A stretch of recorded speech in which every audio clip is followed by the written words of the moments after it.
सारे chief minister से बात की है और कहा है कि ये जितने पाकिस्तानी यहां पर हैं, सबको 2 दिन हो गया ना भाई, इनको बाहर निकालो।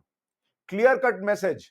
और ये 2 दिन पहले भारत ने कह दिया था, तो अमित शाह ने सीधे बात की है और कहा है कि सबको वापस भेजो। अटारी बॉर्डर पर जो है तस्वीरें आ रही हैं, जहां पर पाकिस्तान के लोग जो है वो वापस जा रहे हैं, उसकी तस्वीरें आप देखिए। सबको कहा गया है कि घर वापस लौटो भाई, हो गया काम तुम्हारा, हो गया, अब निकलो वापस जाओ। सुनिए लोग क्या कह रहे हैं। हम वहीं पे ही हैं, बस हमें निकाले तो हम जैसे हमें पता चला, हमारे 4 दिन बाद की रवानगी थी, जैसे हमें पता चला हम जैसे तैसा हुआ वैसे निकल के आए घर से। बस यही कहना है कि बस सबको सब जो करे उसको ही सजा दे, आम आदमी को ना सजा दे बस। तो आज आदमी हम जो परेशान हो रहे हैं, हमारे बच्चे जिस तरह परेशान होकर आए हैं, हम किस तरह अपने बीमार माँ बाप से 1 महीना हुआ मिलने आए थे, किस तरह बीमार माँ बाप को रोता हुआ छोड़ के आए हैं। ये कह रही हैं कि आम आदमी को सजा ना मिले, नहीं मिलेगी, ना मिलनी चाहिए। लेकिन यहां जिनको मारा था वो कौन थे? वो आम आदमी नहीं थे, वो आम हिंदू नहीं थे, वो आम क्रिश्चियन नहीं था। और इतने सालों से जिनको मारते हो, 26/11 में जो हुआ, वो आम आम लोग नहीं थे। वो क्या कहीं से स्पेशल कुछ वीजा लेकर आए थे कि हम जो है वो यहाँ हिंदुस्तान में रह रहे हैं? वो भी आम लोग ही थे। लेकिन तुमने अपने हुक्मरानों से कभी पूछा कि ये सब क्यों चल रहा है? आप में ये पाकिस्तान के लोगों के ही बच्चे जाते हैं ना वहां टेररिस्ट बनने। यही लोग उन सरकारों को चुनते हैं ना। इन्होंने क्या लड़ाई छेड़ी कि भाई तुम भारत में आम लोगों को मार रहे हो? आज तुम्हारा वीजा कैंसिल हो गया, वापस जाना पड़ रहा है बीमार माँ बाप को छोड़ के। और जिसके बाप को मार दिया, माथे पे गोली, उसका सिर फट गया, खुल गया, वो बच्चा कभी भूल पाएगा कि मेरे बाप का कैसे सिर खुला हुआ था? वो पत्नी सो पाएगी जिसके पति को मार दिया, सीने में गोली मार दी? क्या लोग हैं यार ये लोग। पहले अपने यहां चीजें ठीक करो। भारत कभी किसी के अंदर घर में घुसने की कोशिश नहीं करता, लेकिन यार अति कर दी तुम लोगों ने। खैर, अब मैं आपको बताता हूं बॉर्डर पर और ऐसा क्या हो रहा है जिससे पाकिस्तान में बहुत हलचल है। एक तो आप देखिए कि जो भारत ने एक्सरसाइज शुरू कर दी है जिसका नाम ही आक्रमण दिया गया है, तो आप समझिए ये भी बहुत बड़ी बात है।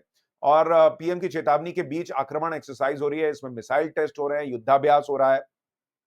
जो हमारा सबसे शानदार लड़ाकू विमान है जिसको नरेंद्र मोदी लेकर आए और जिसके लिए राहुल गांधी एंड कंपनी ने बड़ी छाती पीटी की, राफेल में घोटाला हुआ जो कुछ मिला नहीं, वही राफेल आज भारत की ताकत बना हुआ है। पश्चिम बंगाल के हाशिमारा बेस से उड़ान भरने वाले अत्याधुनिक राफेल लड़ाकू विमान को इस युद्धाभ्यास में देखा गया, पंजाब के अंबाला से और बंगाल के हाशिमारा से। इसके अलावा सुखोई वहां पर देखा गया है। और जो ये सारी चीजें हो रही हैं, राफेल, सुखोई, ये सब का उड़ना, ये इसका इधर से उधर जाना, भारत पाकिस्तान पर हमले की तैयारी कर रहा है, ये इस लिहाज से देखा जा रहा है। क्योंकि देखिए कई बार जो है ना, आप जब विमानों का मूवमेंट करते हैं तो वो ऐसे नहीं होता कि विमान उड़ के गया और वहां पर बेस पे चला गया। युद्धाभ्यास होता है और उसी में सारा काम इधर से उधर हो जाता है। तो वैसे भी जो राफेल है, वो सारे राफेल मोस्टली जो हैं, अभी हमारे पास 36 राफेल हैं, उसमें से ज्यादातर उन जगहों पर तैनात कर दिए गए हैं जहां से पाकिस्तान को ठोकना है। तो ये तो क्लियर मैसेज है पाकिस्तान के लिए। इसके अलावा आपको याद होगा कि भारत ने जो है वो कल अपना एक मिसाइल भी आईएनएस सूरत के जरिए जो है वो टेस्ट किया था। तो समुद्र के जरिए भी भारत जो है वो पाकिस्तान को घेरने में लगा हुआ है। और इसको तो कतई मत भूलिएगा, S-400 जो भारत और रशिया ने मिलकर बनाया है। और भाई ये ऐसी तूफानी चीज है कि जो पाकिस्तान को कब खत्म कर देगी पता ही नहीं चलेगा।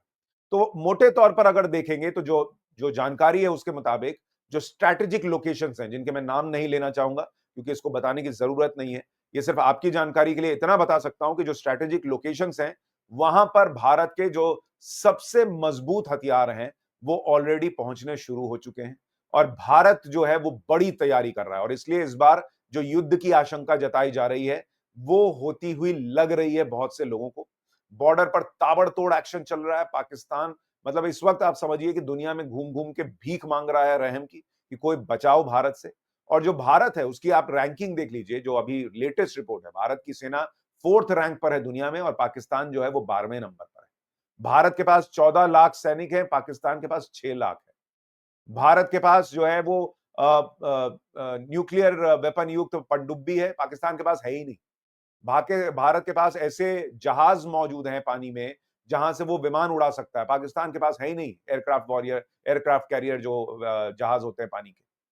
तो और सबसे बड़ी बात यही नहीं है, कलेजा ही नहीं है।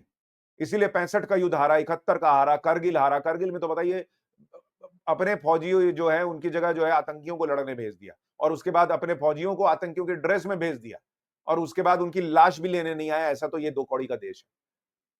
तो जिनका कलेजा ही नहीं है वो क्या लड़ेंगे? हथियार के मामले में तो हम सुपीरियर हैं ही, लेकिन कलेजे के मामले में भारत से कहां से लड़ोगे तुम यार? और तुम्हारी और हमारी लड़ाई में एक बेसिक फर्क है। तुम आतंक की लड़ाई लड़ रहे हो, हम आतंक से मासूमों को बचाने की लड़ाई लड़ रहे हैं।